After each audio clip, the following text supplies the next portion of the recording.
జనజాగృతి party కార్యకర్తలు CM చనిపోయిన hospital ముందు నిరసన వ్యక్తం చేస్తున్నారు. పైగా ఈ హాస్పిటల్ అపోజిషన్ లీడర్ అయిన బంగారు నాయుడుది కావడంతో సీఎంది సహజ మరణం కాదని దీని వెనక రాజకీయ కుట్ర. నాయుడు చెప్పు. ఏంటో అమిత్ శివ రాజకీయాలు? నీ పార్టీ పబ్లిసిటీకి మా హాస్పిటల్ దొరికిందా?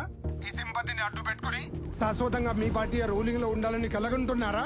ఓ ఓ ఓ మీ నాన్న పోయినప్పుడు నువ్వు చేసిన నీచ రాజకీయాల కంటే మేము చేస్తున్నది చాలా తక్కువే నాయుడు. మీడియాలో ఉన్నారు, లైన్ లో ఉండు. సార్ సీఎం గారి అకాల మరణంపై మీ అభిప్రాయం ఏంటి సార్? పీకేఆర్ గారి ఆత్మకి శాంతి చేకూరాలని ఆ భగవంతుడిని ప్రార్థిస్తున్నాను. త్వరలో మన సత్తా పార్టీ తరపున పీకేఆర్ గారికి సంతాప్ సభ ఏర్పాటు చేస్తాం. లైవ్ చూస్తున్నావుగా? ఆ, ఆ.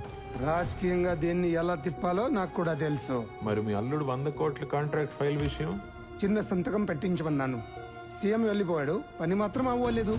అంటే వారం క్రితమే సీఎం